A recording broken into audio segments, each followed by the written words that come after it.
May 1945. The war in Europe had been over for 3 days when the convoy of American military vehicles turned through the gates of the processing facility in the American occupation zone of Bavaria and deposited, with the matter-of-fact efficiency of a military administration managing the human consequences of a continent's collapse, a group of German women who had been attached to various branches of the Wehrmacht's administrative and signals apparatus. They were not combat personnel in any formal sense. They were the clerks and the communications operators and the administrative staff whose function had been to keep the organizational machinery of a military establishment running through the years of the war. Women who had been drawn into service by the same mobilization that had eventually consumed almost every functional category of German civilian life, and who had found themselves, at the war's ending, in American custody by the straightforward logic of having been present in uniform at the moment of surrender. They had been processed with professional efficiency, photographed, documented, medically examined, assigned to quarters in the converted farmhouse complex that served as the facility. The American personnel who conducted the processing had been correct, impersonal, and thorough in the manner of a military administration that had developed, through the long months of the European campaign, a functional routine for exactly this kind of intake. Nothing in the processing had been cruel. Nothing had been kind in any demonstrative sense. It had simply been done, competently, without drama, in the manner of an institution that had processed a great many people in the preceding months and expected to process a great many more before its work in Europe was finished. On the morning of the second day, a young American lieutenant appeared in the women's quarters with an interpreter and delivered an announcement whose content the interpreter translated with a slight hesitation that suggested he found it as noteworthy as his audience did. The women were free to walk within the facility's grounds. The perimeter was defined, the fence line, the road beyond it. Within those boundaries, they could move as they chose, at times of their choosing, without escort, without prior permission, without the requirement to account for their movements to any American authority.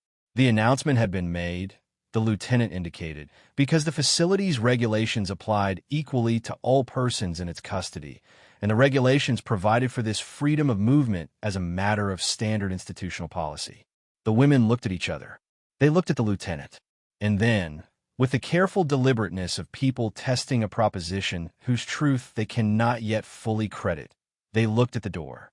If you're watching this for the first time, subscribe and hit the bell. These are the stories that history almost forgot, and we find them every single week. To understand the specific quality of shock that this announcement produced, one must understand what these women have been living inside for the preceding years. Not merely the physical circumstances of their wartime service, but the ideological and institutional framework that the National Socialist State had constructed around every dimension of German life, including, and perhaps especially, the lives of German women in the service of its military apparatus. The Third Reich's relationship to freedom of movement was not a complicated one. It was simple and it was absolute. Movement was permitted when it served the state's purposes and restricted when it did not, and the apparatus for enforcing that restriction was so thoroughly embedded in the institutional fabric of daily life that the restriction had ceased to feel like restriction and had become, for most Germans living inside it, simply the texture of how things were. You did not go where you were not authorized to go. You did not appear where your presence had not been officially sanctioned. You accounted for your location to the institutional authorities whose business it was to know, because the institutional authorities had made it their business to know and had built the systems that ensured the knowing was comprehensive and continuous. The Wehrmacht's administrative culture had intensified this general characteristic of National Socialist institutional life with the additional layer of military discipline, which treated unauthorized movement and unaccounted for presence as military offenses carrying consequences that no serving member of the armed forces could afford to treat casually. The women in the processing facility had spent years in an environment in which their physical location at any given moment was a matter of institutional record and institutional authorization, in which the question of where they were permitted to be was answered by a chain of command that extended upward through a hierarchy whose authority over their movements was total and whose interest in their movements was constant. They had not experienced their freedom of movement as something restricted, because the restriction had been so complete and so consistent that its absence from their daily experience had ceased to register as an absence. It was simply how things were. The lieutenant's announcement that they were free to walk within the grounds without escort arrived, therefore, not merely as a practical piece of information about the facility's regulations. It arrived as a conceptual disruption, as a statement about the relationship between institutional authority and individual movement that contradicted the framework within which the women had organized their understanding of that relationship across the entire span of their adult professional lives. The institution was telling them that their location within the facility's grounds was not its business, that they did not need to account for their movements, that the decision about where to go and when to go there was theirs to make without reference to any authority beyond the perimeter itself. This was not a generous exception to normal procedure. The lieutenant had been explicit about this. It was normal procedure. It was simply what the facility did, because it was what the regulations required, and the regulations had been written on the assumption that persons in American military custody were persons rather than variables to be managed. The first afternoon's use of this freedom was, by the accounts of women who documented it in post-war memoirs and oral histories, tentative to a degree that the physical simplicity of the freedom being exercised did not on its surface warrant. Walking in a courtyard without an escort is not a complex activity. It does not require skill or training or the development of new capabilities. It requires only the decision to do it and the confidence that the permission being offered is genuine rather than a test whose failure carries consequences that the institution has not disclosed. The tentativeness that the accounts describe was not about the physical act. It was about that confidence, about the specific psychological challenge of trusting a permission offered by an authority whose institutional culture was sufficiently different from the one the women had come from that the permission itself required verification before it could be fully credited. The verification came through use. The women who walked in the courtyard that first afternoon discovered that no one followed them. No one noted their location in any visible record. No one appeared to check whether they were where they were supposed to be or to redirect them toward where the institution might have preferred them to be. The American personnel they encountered during those walks interacted with them, when interaction occurred at all, with the same impersonal professional courtesy that the intake process had established as the facility's default register. Neither warm nor cold, neither demonstratively respectful nor contemptuous, simply present in the manner of people doing their jobs in a facility that contained German women in the same way that it might have contained any other category of persons requiring administrative processing. The food that appeared at mealtimes reinforced the dimension of the experience that the freedom of movement announcement had opened. It was adequate. It was regular. It appeared without the ceremony of a special provision or the condescension of a charity.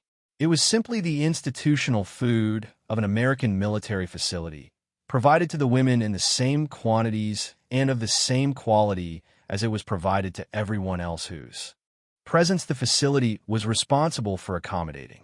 German women who had spent the war's final months on rations that the Wehrmacht's collapsing logistics could no longer adequately supply found the adequacy of American military provisioning less surprising than the freedom of movement, because the material abundance of the American military had been something the German military's own encounters with American supply chains had prepared them to expect.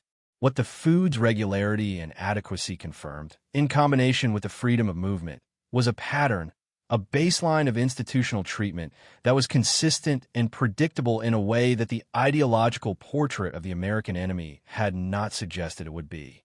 The specific portrait that National Socialist ideology had constructed of the American enemy was different in its emphases from the portrait that Imperial Japan had built for its own population, but it shared the essential characteristic of all wartime enemy portraits: the attribution to the enemy of the worst qualities that the portrait's constructors could plausibly assign and the systematic exclusion of any quality that might complicate the simplicity of the threat being described.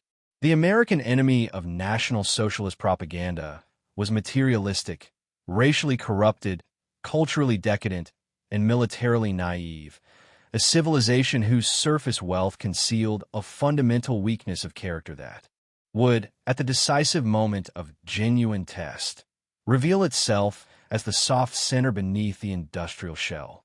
This portrait had been constructed for specific ideological purposes and had been maintained with the institutional thoroughness of a propaganda apparatus that controlled every medium of public communication within the Reich. The women in the processing facility had absorbed it, as all Germans had absorbed it, through years of saturation in a media environment that offered no alternative. The freedom of movement announcement did not, in isolation, demolish this portrait. Portraits constructed over years by total institutional consensus are not demolished by a single afternoon's walk in a courtyard without an escort. What the announcement did was introduce into the framework through which the women were interpreting their experience in American custody a specific and concrete datum that the portrait had not provided for. The datum that the institution responsible for them had organized its treatment of persons in its custody around a baseline that included, as a matter of standard policy, the freedom to move within defined limits without accounting for those movements to any authority.